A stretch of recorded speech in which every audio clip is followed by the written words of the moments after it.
ರಾಜ್ಯದಲ್ಲಿ ಬರದ ಆತಂಕದ ನಡುವೆಯೇ ವರುಣನ ಕೃಪೆಗೆ ಕಬಿನಿ ಜಲಾಶಯ ಭರ್ತಿಯಾಗಿದೆ.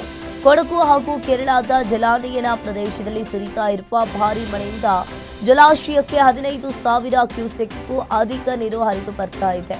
ಗರಿಷ್ಠ ಮಟ್ಟ ತಲುಪಿರುವ ಕಬಿನಿ ಡ್ಯಾಂನಿಂದ ಯಾವುದೇ ಕ್ಷಣದಲ್ಲೂ ನೀರು ಬಿಡುಗಡೆ ಮಾಡುವ ಸಾಧ್ಯತೆ ಇರುವ ಹಿನ್ನೆಲೆಯಲ್ಲಿ ನದಿ ತೀರದ ನಿವಾಸಿಗಳಿಗೆ ಜಿಲ್ಲಾಡಳಿತ ಈಗಾಗಲೇ ಹೈ ಅಲರ್ಟ್ ಅನ್ನು ಘೋಷಿಸಿದೆ.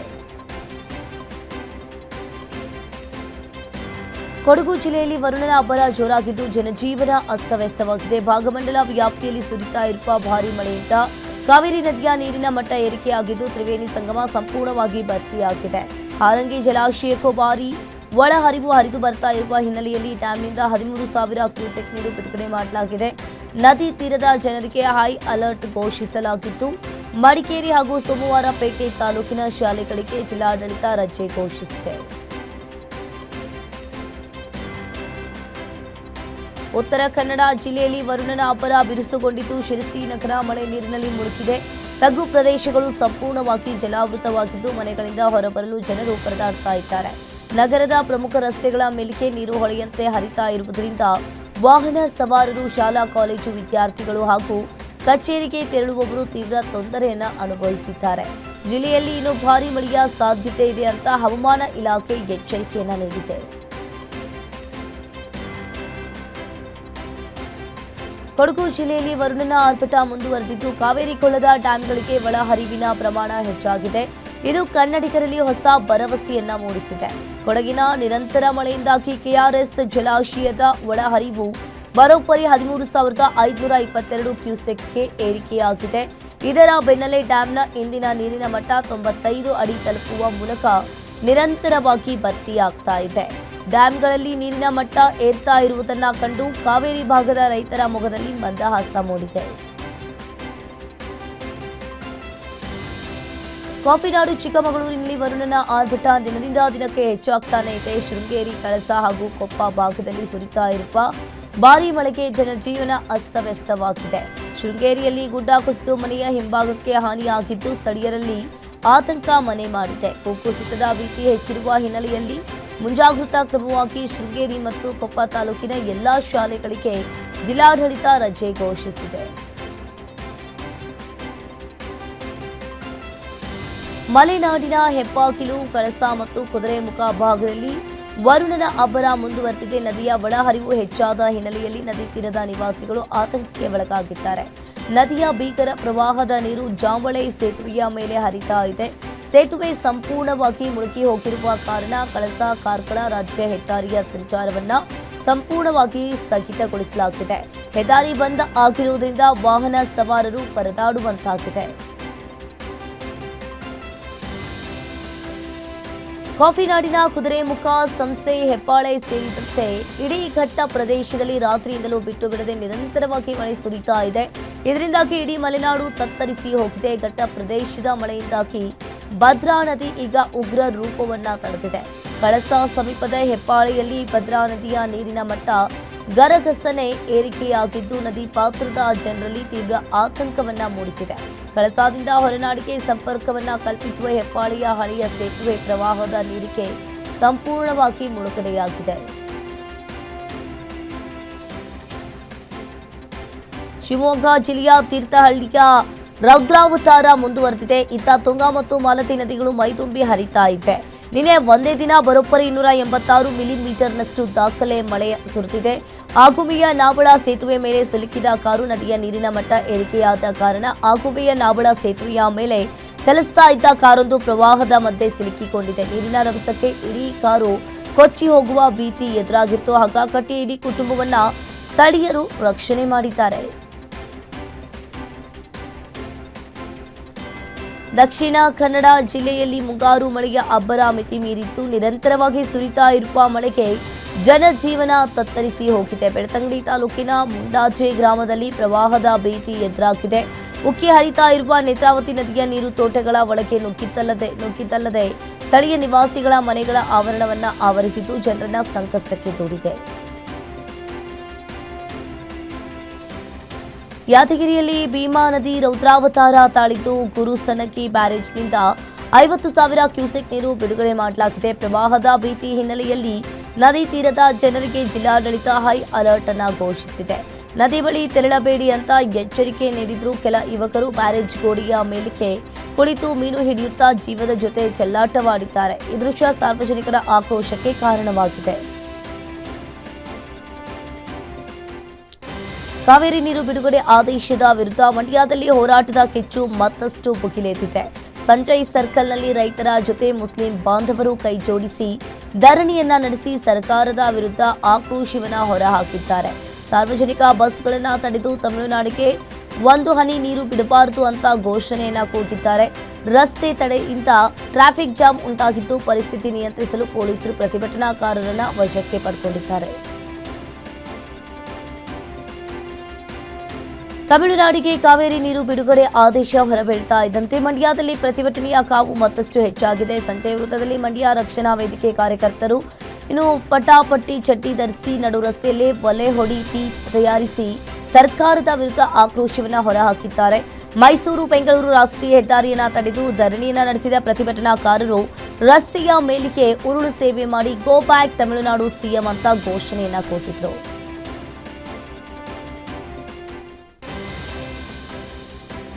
ಕಾವೇರಿ ನದಿ ನೀರಿನ ಹಂಚಿಕೆ ವಿವಾದದ ಬೆಂಕಿ ಈಗ ಸಿಲಿಕಾನ್ ಸಿಟಿಯಲ್ಲೂ ಜೋರಾಗಿದೆ. ಕರ್ನಾಟಕ ರಕ್ಷಣಾ ವೇದಿಕೆಯ ಮಹಿಳಾ ಘಟಕದ ನೂರಾರು ಕಾರ್ಯಕರ್ತೆಯರು ಪ್ರತಿಭಟನೆಯನ್ನು ನಡೆಸಿದ್ದಾರೆ. ರಾಜ್ಯದಲ್ಲಿ ಕುಡಿಯುವ ನೀರಿಗೆ ಪರದಾಡುವ ಪರಿಸ್ಥಿತಿ ಇದ್ರೂ ತಮಿಳುನಾಡಿಗೆ ನೀರು ಬಿಡಲಾಗ್ತಾ ಇದೆ ಅಂತ ಮಹಿಳೆಯರು ಆಕ್ರೋಶವನ್ನ ಹೊರಹಾಕಿದ್ದಾರೆ. ಗಾಂಧಿನಗರದಿಂದ ಫ್ರೀಡಂ ಪಾರ್ಕ್ವರೆಗೂ ಖಾಲಿ ಕೊಡ ಹಿಡಿದು ಆಕ್ರೋಶವನ್ನ ಹೊರಹಾಕಿದ್ದಾರೆ.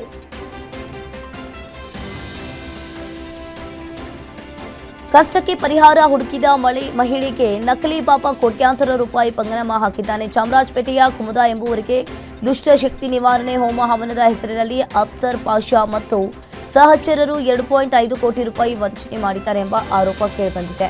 500 ಕೋಟಿ ಹಣ ಬರುತ್ತದೆ ಅಂತ ನಂಬಿಸಿ ಮನೆ ಮಾರಿಸಿದ ಆರೋಪಿಗಳು ಬಳಿಕ ಹಣ ಕೇಳಿದ ಮಹಿಳೆಗೆ ಜೀವ ಬೆದರಿಕೆಯನ್ನ ಹಾಕಿದ್ದಾರೆ. ಸದ್ಯ ಸಿಸಿಬಿ ಠಾಣೆಯಲ್ಲಿ 3 ವಿರುದ್ಧ ಪ್ರಕರಣ ದಾಖಲಾಗಿದೆ. ಬೆಂಗಳೂರು ಗ್ರಾಮಾಂತರ ಜಿಲ್ಲೆಯ ದೊಡ್ಡಬಳ್ಳಾಪುರದಲ್ಲಿ ಮನಕಲಕುವ ಘಟನೆ ಬೆಳಕಿಗೆ ಬಂದಿದೆ. ರೈಲ್ವೆ ನಿಲ್ದಾಣದ ಸಮೀಪದ ಆಂಜನೇಯ ದೇವಸ್ಥಾನದ ಪಕ್ಕದಲ್ಲಿ ಮಣ್ಣು ಮುಚ್ಚಿ ಹೂತು ಹಾಕಿದ್ದ ನವಜಾತ ಶಿಶುವಿನ ಕೊಳತೆ ಮೃತದೇಹ ಪತ್ತೆಯಾಗಿದೆ. ಸ್ಥಳೀಯ ಸಾಕು ಪ್ರಾಣಿಗಳು ಮಣ್ಣು ತೋಡಿದಾಗ ಈ ಅಮಾನವೀಯ ಕೃತ್ಯ ಬಯಲಾಗಿದೆ. ಮಾಹಿತಿ ತಿಳಿತಾ ಇದ್ದಂತೆಯೇ ಮಹಿಳಾ ಮತ್ತು ಮಕ್ಕಳ ಕಲ್ಯಾಣ ಇಲಾಖೆ ಅಧಿಕಾರಿಗಳು ಸ್ಥಳಕ್ಕೆ ಭೇಟಿ ನೀಡಿ ಪರಿಶೀಲನೆಯನ್ನು ನಡೆಸಿದ್ದಾರೆ. ತಮಿಳುನಾಡಿಗೆ ಕಾವೇರಿ ನೀರು ಬಿಡುಗಡೆ ವಿಚಾರವಾಗಿ ಇಡೀ ರಾಜ್ಯಾದ್ಯಂತ ಆಕ್ರೋಶ ಮುಂದುವರೆದಿದೆ. ನೆಲಮಂಗಲದಲ್ಲಿ ಕರವೇ ಕಾರ್ಯಕರ್ತರು ರಸ್ತೆಗಿಳಿದು ಪ್ರತಿಭಟನೆ ನಡೆಸಿ ತಮಿಳುನಾಡು ಸರ್ಕಾರದ ವಿರುದ್ಧ ಧಿಕ್ಕಾರವನ್ನ ಕೂಗಿದ್ದಾರೆ. ಇಲ್ಲಿ ರೈತರು ಸಂಕಷ್ಟದಲ್ಲಿದ್ದಾರೆ, ನಿಮ್ಗೇನು ನಮ್ಮ ನೀರು ಬೇಕಾ ಅಂತ ಕಿಡಿಕಾರಿದ ಹೋರಾಟಗಾರರು ಕಾವೇರಿ ವಿಚಾರದಲ್ಲಿ ರಾಜ್ಯ ಸರ್ಕಾರ ವಿಫಲವಾಗಿದೆ ಅಂತ ಆರೋಪಿಸಿ ಡಿಕೆ ಶಿವಕುಮಾರ್ ವಿರುದ್ಧವೂ ತೀವ್ರ ವಾಗ್ದಾಳಿಯನ್ನ ನಡೆಸಿದ್ದಾರೆ. ಕಾವೇರಿ ನೀರು ಬಿಡುಗಡೆ ವಿಚಾರವಾಗಿ ಕಾಫಿನಾಡು ಚಿಕ್ಕಮಗಳೂರಲ್ಲೂ ಹೋರಾಟದ ಕಿಚ್ಚು ಹೊತ್ತಿಕೊಂಡಿದೆ. ನಗರದ ಆಜಾದ್ ಪಾರ್ಕ್ನಲ್ಲಿ ಕನ್ನಡ ಸೇನೆ ಕಾರ್ಯಕರ್ತರು ಖಾಲಿ ಕೊಡಗಳನ್ನು ಹಿಡಿದು ಸರ್ಕಾರದ ವಿರುದ್ಧ ಆಕ್ರೋಶವನ್ನು ವ್ಯಕ್ತಪಡಿಸಿದ್ದಾರೆ. ಕರ್ನಾಟಕದ ರೈತರ ಹಿತ ಕಾಪಾಡಿ ತಮಿಳುನಾಡಿಗೆ ನೀರು ಹರಿಸುವುದನ್ನ ತಕ್ಷಣ ನಿಲ್ಲಿಸಬೇಕು ಅಂತ ಆಗ್ರಹಿಸಿದ್ದಾರೆ. ಇಲ್ಲದಿದ್ದರೆ ಇಡೀ ರಾಜ್ಯಾದ್ಯಂತ ಉಗ್ರ ಹೋರಾಟ ನಡೆಸುವುದಾಗಿ ಪ್ರತಿಭಟನಾಕಾರರು ಎಚ್ಚರಿಕೆಯನ್ನ ನೀಡಿದ್ದಾರೆ. ಕಾವೇರಿ ವಿವಾದದ ಕಾವಿನ ನಡುವೆಯೇ ಸಿಎಂ ಡಿಕೆ ಶಿವಕುಮಾರ್ ಮಹತ್ವದ ಸ್ಪಷ್ಟನೆ ನೀಡಿದ್ದಾರೆ. ತಮಿಳುನಾಡು ಮುಖ್ಯಮಂತ್ರಿಯ ಕರ್ನಾಟಕ ಪ್ರವಾಸ ರದ್ದಾಗಿದ್ದು ಸದ್ಯ ನಟ ವಿಜಯ್ ಮಾತ್ರ ರಾಜ್ಯಕ್ಕೆ ಬರಲಿದ್ದಾರೆ ಅಂತ ತಿಳಿಸಿದ್ದಾರೆ. ಶಾಂತ ವಾತಾವರಣದಲ್ಲಿ ಮಾತುಕತೆ ನಡೆದರೆ ಕಾವೇರಿ ಸಮಸ್ಯೆಗೆ ಪರಿಹಾರ ಸಾಧ್ಯ ಅಂತ ಡಿಕೆಶಿ ಬಿಜೆಪಿ ಕಾವೇರಿ ಹೆಸರಿನಲ್ಲಿ ರಾಜಕೀಯವನ್ನ ಮಾಡ್ತಾ ಇದೆ ಅಂತ ವಾಗ್ದಾಳಿ ನಡೆಸಿದ್ದಾರೆ. ಕರ್ನಾಟಕದ ಪರ ಸಂಸದರು ಈಗಾಗಲೇ ಸಂಸತ್ನಲ್ಲಿ ಧ್ವನಿ ಎತ್ತಿದ್ದಾರೆ ಅಂತ ತಿಳಿಸಿದ್ದಾರೆ. ಕಾವೇರಿ ನೀರಿನ ವಿವಾದ ಈಗ ತಮಿಳುನಾಡಿನ ರಾಜಕೀಯದಲ್ಲೂ ತೀವ್ರ ಚರ್ಚೆಗೆ ಕಾರಣವಾಗಿದೆ. ಮುಖ್ಯಮಂತ್ರಿ ವಿಜಯ್ ಅವರ ನಿಲುವನ್ನ ಪ್ರಶ್ನಿಸಿರುವ ಮಾಜಿ ಸಿಎಂ ಎಂಕೆ ಸ್ಟಾಲಿನ್ ನೀರಿನ ವಿಚಾರದಲ್ಲಿ ಯಾವುದೇ ರಾಜಿ ಸಾಧ್ಯವಿಲ್ಲ ಅಂತ ಹೇಳಿದ್ದಾರೆ. ಕರ್ನಾಟಕದಿಂದ ತಮಿಳುನಾಡಿಗೆ ಸಿಗಬೇಕಾದ ನೀರು ಬರಲೇಬೇಕು ಅಂತ ಒತ್ತಾಯಿಸಿದ ಸ್ಟಾಲಿನ್ ಮುಖ್ಯಮಂತ್ರಿ ವಿಜಯ್ ಕೂಡಲೇ ಸರ್ವಪಕ್ಷ ಸಭೆ ಕರೆದು ಎಲ್ಲಾ ಪಕ್ಷಗಳ ಅಭಿಪ್ರಾಯ ಪಡೆದುಕೊಳ್ಳಬೇಕು ಅಂತ ಆಗ್ರಹಿಸಿದ್ದಾರೆ. ಕಾವೇರಿ ಕಿಚ್ಚಿನ ನಡುವೆ ಕನ್ನಡ ಚಿತ್ರರಂಗಕ್ಕೆ ಭರ್ಜರಿ ಬೂಸ್ಟ್ ಸಿಕ್ಕಿದೆ. ರಾಜ್ಯದಲ್ಲಿ ತಮಿಳು ಸಿನಿಮಾಗಳ ಪ್ರದರ್ಶನಕ್ಕೆ ಅಘೋಷಿತ ಬ್ರೇಕ್ ಬಿದ್ದ ಹಿನ್ನೆಲೆಯಲ್ಲಿ ವಿಜಯ್ ಅಭಿನಯದ ಜನನಾಯಕನ್ ಬದಲಿಗೆ ಕನ್ನಡದ ಕರಾವಳಿ ಚಿತ್ರಕ್ಕೆ ಹೆಚ್ಚು ಥಿಯೇಟರ್ಗಳು ಸಿಕ್ಕಿವೆ. ಪ್ರಜ್ವಲ್ ದೇವರಾಜ್ ಹಾಗೂ ರಾಜ್ಬಿ ಶೆಟ್ಟಿ ಅಭಿನಯದ ಕರಾವಳಿಗೆ ಪ್ರೇಕ್ಷಕರಿಂದ ಉತ್ತಮ ಪ್ರತಿಕ್ರಿಯೆ ವ್ಯಕ್ತವಾಗಿದ್ದು ಹಲವು ಚಿತ್ರಮಂದಿರಗಳಲ್ಲಿ ಶೋಗಳ ಸಂಖ್ಯೆಯನ್ನ ಹೆಚ್ಚಿಸಲಾಗಿದೆ.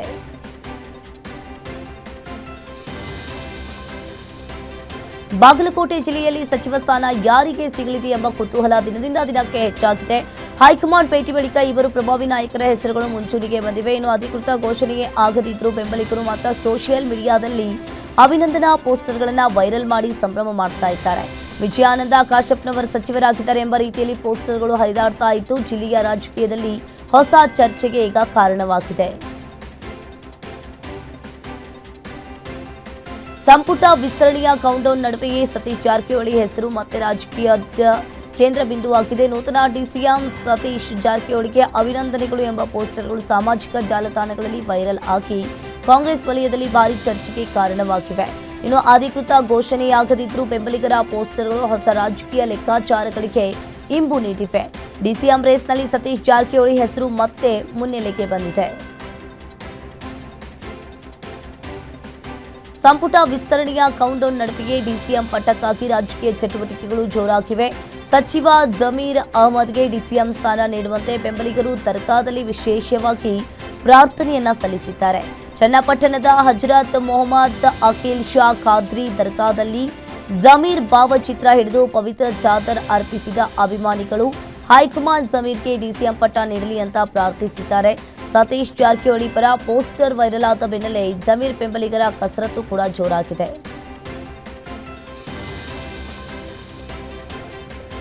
ಬೆಂಗಳೂರು ಅಭಿವೃದ್ಧಿ ಪ್ರಾಧಿಕಾರದಲ್ಲಿ ಸೈಟ್ ಹಂಚಿಕೆ ಹೆಸರಿನಲ್ಲಿ ಲಂಚದ ಆರೋಪ ಭಾರೀ ಸದ್ದು ಮಾಡ್ತಾ ಇದೆ. ಕೆಂಪೇಗೌಡ ಲೇಔಟ್ ನಿವೇಶನ ಹಂಚಿಕೆಗೆ ಸಂಬಂಧಿಸಿದಂತೆ ಎಇಇ ಅಶೋಕ್ ಬಾಗಿ ಅವರದ್ದೇ ಎನ್ನಲಾದ ಆಡಿಯೋ ವೈರಲ್ ಆಗಿದ್ದು ಬಹಿರಂಗವಾಗಿಯೇ ಹಣದ ಚೌಕಾಸಿ ನಡೆಸಿರುವ ಆರೋಪ ಕೇಳಿಬಂದಿರುವಂತದ್ದು.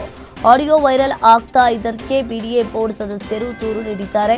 ಪ್ರಕರಣವನ್ನ ಗಂಭೀರವಾಗಿ ಪರಿಗಣಿಸಿರುವ ಬಿಡಿಎ ಆಯುಕ್ತ ಮಣಿ ಪಂಡನ್ ಎಇಇ ಅಶೋಕ್ ಬಾಗಿಗೆ ಕಾರಣ ಕೇಳಿ ನೋಟಿಸ್ ಅನ್ನ ಜಾರಿ ಮಾಡಿದ್ದಾರೆ. ಬೆಂಗಳೂರಲ್ಲಿ ಇನ್ವೆಸ್ಟ್ಮೆಂಟ್ಗೆ ಅಂತ ಸೈಟ್ ತಗೊಂಡು ಬಿಟ್ಟಿರುವವರಿಗೆ ಶಾಕ್ ಎದುರಾಗಿದೆ. ಸೈಟ್ ತಗೊಂಡು ವರ್ಷಗಟ್ಟಲೆ ಹಾಗೆ ಬಿಟ್ಟಿದ್ರೆ ಈಗಲೇ ಎಚ್ಚೆತ್ತುಕೊಳ್ಬೇಕಾಗಿದೆ. ಬಿಡಿಎ ಮತ್ತು ಖಾಸಗಿ ಸೈಟ್ ಇರುವವರು ಸೈಟ್ ತಗೊಂಡು 5 ವರ್ಷದೊಳಗೆ ಮನೆ ಕಟ್ಟಬೇಕು ಅಂತ ಆದೇಶವನ್ನು ಹೊರಡಿಸಲಾಗಿದೆ. 5 ವರ್ಷಗಳಿಂದ ಹೆಚ್ಚು ದಿನ ಮನೆ ಕಟ್ಟದೆ ಹಾಗೆ ಬಿಟ್ಟರೆ ಡಬಲ್ ಫೈನ್ ಹಾಕುವುದಾಗಿ ಸೈಟ್ ಮಾಲೀಕರಿಗೆ ಸ್ವತಃ ಸಿಎಂ ಡಿಕೆಶಿ ವಾರ್ನ್ ಮಾಡಿದ್ದಾರೆ.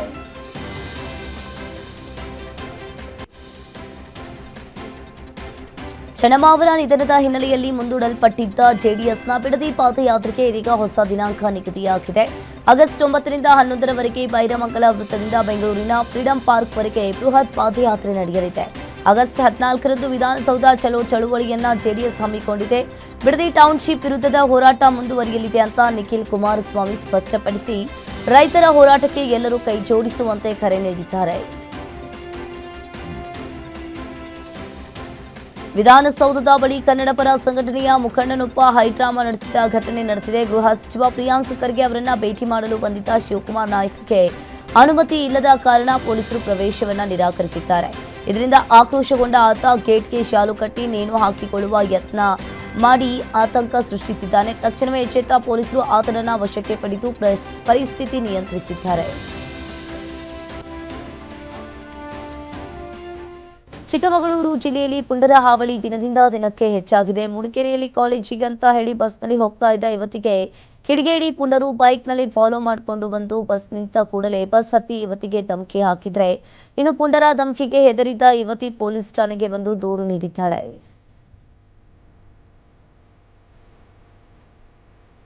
ಕಾರಿಗೆ ಬೈಕ್ ಟಚ್ ಆಯಿತು ಎಂಬ ಕ್ಷುಲ್ಲಕ ಕಾರಣಕ್ಕೆ ಪುಡಿ ರೌಡಿಯೊಬ್ಬ ನಡು ರಸ್ತೆಯಲ್ಲಿ ಗೂಂಡಾಗಿರಿ ಮೆರೆದಿದ್ದಾನೆ. ಆನೇಕಲ್ ತಾಲೂಕಿನ ಜಿಗಣಿ ವ್ಯಾಪ್ತಿಯ ಕೊಪ್ಪ ಗ್ರಾಮದಲ್ಲಿ ನಡೆದ ಈ ಘಟನೆಯಲ್ಲಿ ರವಿ ಅಲಿಯಾಸ್ ಬಾಂಡ್ ರವಿ ಎಂಬಾತ ಬೈಕ್ ಸವಾರನ ಬಟ್ಟೆ ಹರಿದು ಕಾಲಿನಿಂದ ಒದ್ದು ಹಲ್ಲೆ ನಡೆಸಿದ್ದಾನೆ. ತಪ್ಪಿಲ್ಲದಿದ್ದರೂ ಬೈಕ್ ಸವಾರ ಕ್ಷಮೆ ಕೇಳಿದ್ರು ಆರೋಪಿ ಬಿಡದೆ ಹಲ್ಲೆ ನಡೆಸಿದ್ದಾನೆ. ಈ ಘಟನೆ ವಿಡಿಯೋ ಈಗ ವೈರಲ್ ಆಗಿದ್ದು ಜಿಗಣಿ ಪೊಲೀಸರು ತನಿಖೆಯನ್ನ ಆರಂಭಿಸಿದ್ದಾರೆ. ದಾವಣಗೆರೆ ಜಿಲ್ಲೆಯ ಚನ್ನಗಿರಿ ತಾಲೂಕಿನ ಬೆಳಲ್ಗೆರೆ ಗ್ರಾಮದಲ್ಲಿ ಸಮಾಜ ತಲೆ ತಗ್ಗಿಸುವ ಘಟನೆ ಬೆಳಕಿಗೆ ಬಂದಿದೆ. ದೇವಸ್ಥಾನ ಪ್ರವೇಶಿಸಿದ ಕಾರಣಕ್ಕೆ 3 ದಲಿತ ಯುವಕರ ಮೇಲೆ 20ಕ್ಕೂ ಹೆಚ್ಚು ಮಂದಿ ಹಲ್ಲೆ ನಡೆಸಿದ ಆರೋಪ ಕೇಳಿಬಂದಿರುವಂತದ್ದು. ಅಜ್ಜಿ ಹಬ್ಬದ ಆಚರಣೆ ಬಳಿಕ ದೇವಸ್ಥಾನಕ್ಕೆ ತೆರಳುತ್ತಾ ಇದ್ದ ವೇಳೆ ಈ ಘಟನೆ ನಡೆದಿದ್ದು, ಹಲ್ಲೆಗೊಳಗಾದ ಯುವಕರು ಆರೋಪಿಗಳ ವಿರುದ್ಧ ಕಠಿಣ ಕ್ರಮ ಕೈಗೊಳ್ಳುವಂತೆ ಬಸವಾಪಟ್ಟಣ ಪೊಲೀಸ್ ಠಾಣೆಗೆ ದೂರು ನೀಡಿದ್ದಾರೆ. ಕುಡಿಯುವ ನೀರಿನ ಸಮಸ್ಯೆ ತಾರಕಕ್ಕೇರಿದ್ರಿಂದ ಗ್ರಾಮಸ್ಥರು ಗ್ರಾಮ ಪಂಚಾಯತ್ಗೆ ಮುತ್ತಿಗೆ ಹಾಕಲು ಯತ್ನಿಸಿದ ಘಟನೆ ಚಿಕ್ಕಬಳ್ಳಾಪುರ ಜಿಲ್ಲೆಯಲ್ಲಿ ನಡೆದಿದೆ. ಶಿಡ್ಲಘಟ್ಟ ತಾಲೂಕಿನ ಕರಿಯಪ್ಪನಹಳ್ಳಿಯಲ್ಲಿ ಕಳೆದ 10 ದಿನಗಳಿಂದ ಕುಡಿಯುವ ನೀರು ಪೂರೈಕೆಯಾಗಿಲ್ಲ ಅಂತ ಗ್ರಾಮಸ್ಥರು ಆಕ್ರೋಶವನ್ನ ವ್ಯಕ್ತಪಡಿಸಿದ್ದಾರೆ. ವಾಟರ್ ಫಿಲ್ಟರ್ನ ಕೊಳಚೆ ನೀರನ್ನೇ ಕುಡಿಯುವ ದುಸ್ಥಿತಿ ಬಂದಿದೆ ಅಂತ ಆರೋಪಿಸಿದ ಸಾರ್ವಜನಿಕರು ತಕ್ಷಣ ಮೂಲಭೂತ ಸೌಲಭ್ಯವನ್ನ ಕಲ್ಪಿಸುವಂತೆ ಒತ್ತಾಯಿಸಿದ್ದಾರೆ. ಬಳಿಕ ಸ್ಥಳಕ್ಕೆ ಭೇಟಿ ನೀಡಿದ ಪಿಡಿಒ ಪರಿಶೀಲನೆಯನ್ನ ನಡೆಸಿದ್ದಾರೆ.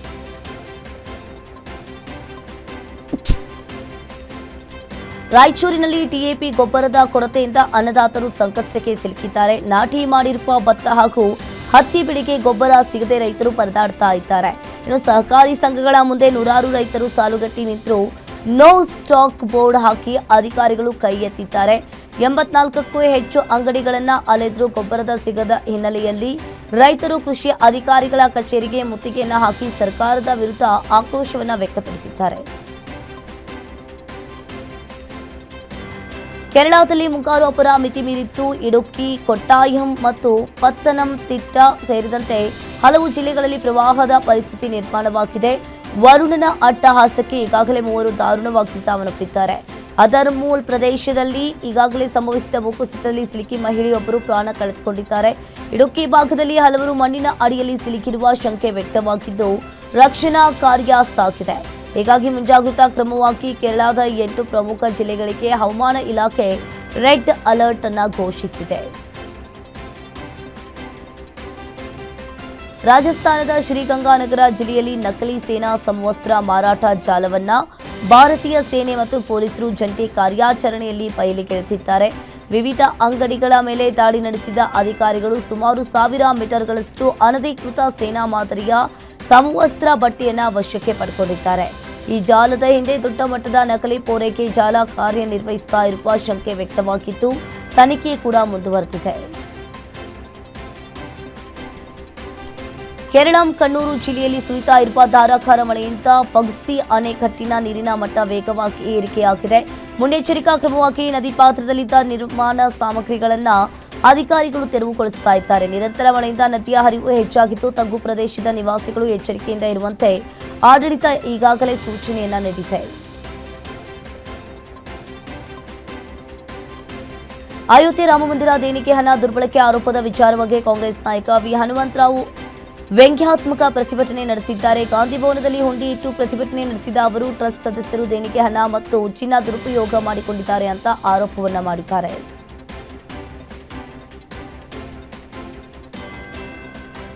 ಜಮ್ಮು ಕಾಶ್ಮೀರದಲ್ಲಿ ಭಾರೀ ಮಳೆಯ ಹಿನ್ನೆಲೆಯಲ್ಲಿ ಅಮರನಾಥ್ ಯಾತ್ರೆಯನ್ನು ತಾತ್ಕಾಲಿಕವಾಗಿ ಸ್ಥಗಿತಗೊಳಿಸಲಾಗಿದೆ. ಇನ್ನು ಪಾಲ್ಜಾಲ್ ಮಾರ್ಗದಲ್ಲಿ ಸುರಕ್ಷತಾ ದೃಷ್ಟಿಯಿಂದ ಯಾತ್ರಾರ್ಥಿಗಳ ಸಂಚಾರಕ್ಕೆ ನಿರ್ಬಂಧವನ್ನು ಹೇರಲಾಗಿದೆ. ನಿರಂತರ ಮಳೆಯಿಂದಾಗಿ ಮಾರ್ಗದಲ್ಲಿ ಅಪಾಯದ ಪರಿಸ್ಥಿತಿ ಕೂಡ ನಿರ್ಮಾಣವಾಗಿದೆ.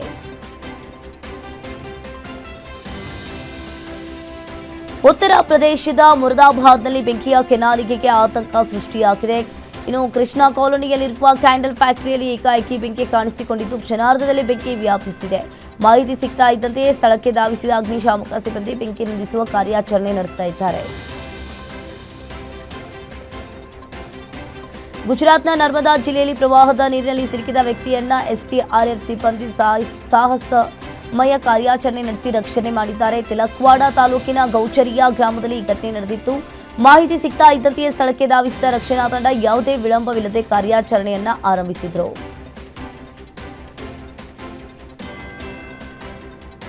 ತಮಿಳುನಾಡಿನ ತೆಂಕಾಸಿ ಜಿಲ್ಲೆಯ ಶೆಂಗೌಠೆ ಸಮೀಪದ ಗುಂಡಾರ್ ಜಲಾಶಯ ಭಾರೀ ಮಳೆಯಿಂದ ಸಂಪೂರ್ಣವಾಗಿ ಭರ್ತಿಯಾಗಿದೆ. ಜಲಾನಯನ ಪ್ರದೇಶದಲ್ಲಿ ನಿರಂತರವಾಗಿ ಸುರಿತಾ ಇರುವ ಮಳೆಯಿಂದ ಡ್ಯಾಂಗೆ ಒಳಹರಿವು ಹೆಚ್ಚಾಗಿದೆ. ಹೆಚ್ಚುವರಿ ನೀರು ಇನ್ನು ಸ್ಟೀಲ್ ವೇಗಗಳ ಮೂಲಕ ಹೊರಹರಿತಾ ಇದೆ. ಡ್ಯಾಂ ಭರ್ತಿಯಾಗಿರುವ ಹಿನ್ನೆಲೆಯಲ್ಲಿ ನದಿ ತೀರದ ಜನರು ಎಚ್ಚರಿಕೆಯಿಂದ ಇರುವಂತೆ ಅಧಿಕಾರಿಗಳು ಸೂಚನೆಯನ್ನ ನೀಡಿದ್ದಾರೆ. ಉತ್ತರಾಖಂಡ್ನ ರುದ್ರಪ್ರಯಾಗದಲ್ಲಿ ಭಾರೀ ಮಳೆಯಿಂದ ಪ್ರವಾಹದ ಆತಂಕ ಎದುರಾಗಿದೆ. ಧಾರಾಕಾರ ಮಳೆಯಿಂದ ಅಲಕನಂದಾ ನದಿ ಅಪಾಯದ ಮಟ್ಟ ಮೀರಿ ಹರಿತಾ ಇತ್ತು. ನದಿ ತೀರದ ಪ್ರದೇಶಗಳಿಗೆ ಮುನ್ನೆಚ್ಚರಿಕೆ ಕ್ರಮ ಕೈಗೊಳ್ಳಲಾಗಿದೆ. ಪ್ರವಾಹದ ಭೀತಿ ಹಿನ್ನೆಲೆಯಲ್ಲಿ ನದಿ ದಂಡೆಗಳಿಗೆ ನಿರ್ಬಂಧವನ್ನು ವಿಧಿಸಲಾಗಿದೆ. ಹಿಮಾಚಲ ಪ್ರದೇಶದ ಮನಾಲಿಯಲ್ಲಿ ಮಳೆರಾಯಿನ ಅಬ್ಬರಕ್ಕೆ ಜನಜೀವನ ಅಸ್ತವ್ಯಸ್ತವಾಗಿದೆ. ಭಾರೀ ಮಳೆಯಿಂದ ಏಕಾಏಕಿ ಪ್ರವಾಹದ ಪರಿಸ್ಥಿತಿ ನಿರ್ಮಾಣವಾಗಿದ್ದು ಸೇಬು ತೋಟಗಳಿಗೆ ನೀರು ನುಗ್ಗಿ ಬೆಳೆಗಳಿಗೆ ಭಾರೀ ಹಾನಿಯಾಗಿದೆ. ಹಲವು ತೋಟಗಳು ಜಲಾವೃತವಾಗಿದ್ದು ರೈತರು ಕಂಗಾಲಾಗಿದ್ದಾರೆ. ಮಳೆ ಮುಂದುವರಿದಿರುವ ಹಿನ್ನೆಲೆಯಲ್ಲಿ ಸ್ಥಳೀಯ ಆಡಳಿತ ಎಚ್ಚರಿಕೆಯನ್ನು ವಹಿಸಿದೆ. ಮಣಿಪುರದಲ್ಲಿ ಪೆಟ್ರೋಲಿಯಂ ಸಾಗಣೆ ವಾಹನ ಚಾಲಕರ ಅನಿರ್ದಿಷ್ಟಾವಧಿ ಸ್ಟೇರಿಂಗ್ ಪಿಲ್ ಡೌನ್ ಮುಷ್ಕರ್ ತೀವ್ರ ಪರಿಣಾಮವನ್ನು ಬೀರಿರುವಂಥದ್ದು. ಜುಲೈ 31ರಿಂದ ಆರಂಭವಾದ ಪ್ರತಿಭಟನೆಯಿಂದ ಇಂಧನ ಟ್ಯಾಂಕರ್ಗಳು ಹಾಗೂ ಸರಕು ಸಾಗಣೆ ಲಾರಿಗಳು ರಸ್ತೆಯಲ್ಲೇ ನಿಂತಿವೆ. ರಾಷ್ಟ್ರೀಯ ಹೆದ್ದಾರಿ 37ರಲ್ಲಿ ಅಕ್ರಮ ತೆರಿಗೆ ವಸೂಲಿ ನಿಲ್ಲಿಸುವಂತೆ ಸರ್ಕಾರಕ್ಕೆ ಮನವಿ ಮಾಡಿದ್ದಾರೆ ಸಂಘಟನೆ. ಪಶ್ಚಿಮ ಏಷ್ಯಾದಲ್ಲಿ ಮತ್ತೊಮ್ಮೆ ಯುದ್ಧದ ಕಾರ್ಮೋಡ ಈಗಾಗಲೇ ದಟ್ಟವಾಗ್ತಾ ಇದೆ. ಇರಾನ್ ವಿರುದ್ಧ ಕಠಿಣ ಕ್ರಮದ ಎಚ್ಚರಿಕೆಯನ್ನು ಅಮೆರಿಕ ಅಧ್ಯಕ್ಷ ಡೊನಾಲ್ಡ್ ಟ್ರಂಪ್ ಪುನರುಚ್ಚರಿಸಿರುವ ಬೆನ್ನಲ್ಲೇ ಪ್ರದೇಶದಲ್ಲಿನ ಅಮೆರಿಕ ರಾಯಭಾರ ಕಚೇರಿಗಳು ತಮ್ಮ ನಾಗರಿಕರಿಗೆ ಪರಿಸ್ಥಿತಿ ಹದಗೆಡುವ ಸಾಧ್ಯತೆ ಇರುವುದರಿಂದ ಅಗತ್ಯವಿದ್ದರೆ ಅಲ್ಲಿಂದ ನಿರ್ಗಮಿಸಲು ಸೂಚನೆ ನೀಡಿವೆ. ಮತ್ತೊಂದು ಕಡೆ ಅಮೆರಿಕ ಉದ್ವಿಗ್ನತೆ ಹೆಚ್ಚಿಸ್ತಾ ಇದೆ ಅಂತ ಇರಾನ್ ಆರೋಪವನ್ನ ಮಾಡಿದೆ.